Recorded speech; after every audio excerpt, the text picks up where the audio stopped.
और मीडिया का पास है, उन लोगों को गेट नंबर 3 से एंट्री करें, गेट नंबर 2 से एंट्री बिल्कुल बंद कर दिया जाए, इधर जगह नहीं है। ये देश की जनता इनका यही हश्र करने वाली तो है। गेट नंबर 3 से सीधे पीछे के साइड जाए हक को नहीं रोका और गेट नंबर 8 से नहीं रोकी। बैक साइड से एंट्री 150 करोड़ देश की जनता उनका ये हश्र करने वाली है और हमारी इंस्पेक्टर इनको गिरफ्तार करके लाने वाले हैं, क्योंकि ये चोरी होती है, चाहे वो वोट की हो या पैसे की हो या किसी के सामान की हो।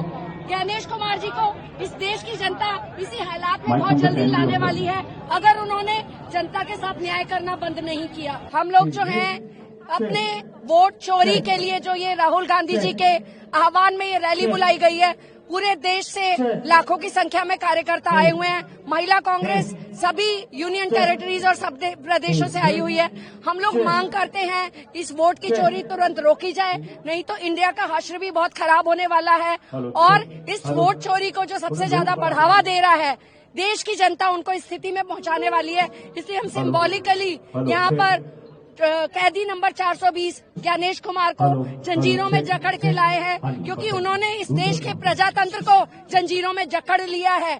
और जिस तरीके से जिंदा लोगों को मारा जा रहा है और मरे हुए लोगों के वोट बनाए जा रहे हैं, हम लोगों के वोटों का हक छीना जा रहा है, इसका जवाब जनता मुंह तोड़ देगी। इसीलिए ये रैली का आयोजन किया गया है। चुनाव आयोग अब केवल और केवल मोदी आयोग बन गया है। सवाल चुनाव आयोग से पूछा जाता है, जवाब प्रेस कॉन्फ्रेंस करके भाजपा देती है।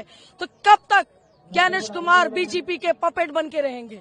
तो हमारा ये आह्वान है अखिल भारतीय महिला कांग्रेस की तरफ से, एक चेतावनी है ज्ञानेश कुमार जी को कि अपने जमीर को पहचानिए, वरना आने वाले समय में भारत देश की जनता आपका ये हश्र करने वाली है। मेगा रैली एट रामलीला मैदान Come, we will all meet there.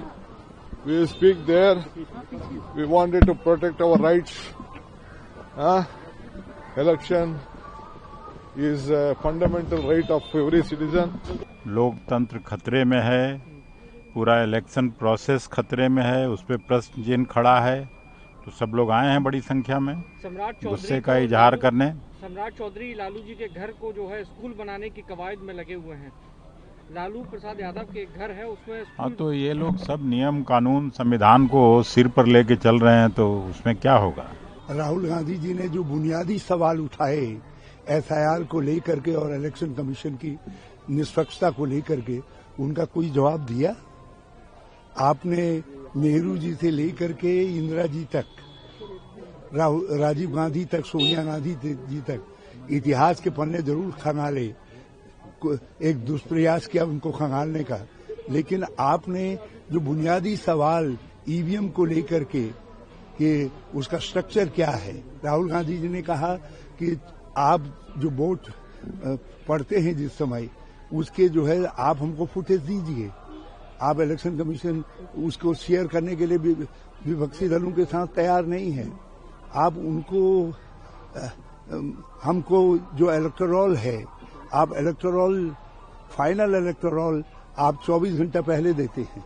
अरे आप समय पे दीजिए, स्टेक होल्डर हैं हम, राजनीतिक दल स्टेक होल्डर हैं, आप उनको पहले नहीं देते हैं।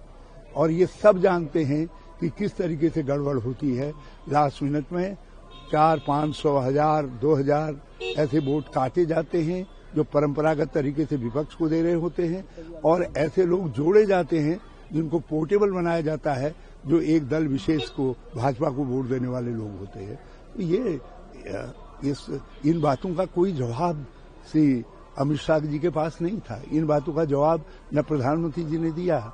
आप तो केवल गाली गलौज और केवल आरोप लगाने, एफआईआर के जो बुनियादी बिंदु हैं उन पर आपने जवाब नहीं दिया। हम मौलिक रूप से कंसेप्ट के तौर पर एफआईआर के खिलाफ नहीं है, लेकिन एफआईआर एक कंप्रोमाइजिंग इलेक्शन कमीशन के हाथ में एक खतरनाक वेपन हो गया है। हम उससे लोकतंत्र को और संविधान को बचाना चाहते हैं।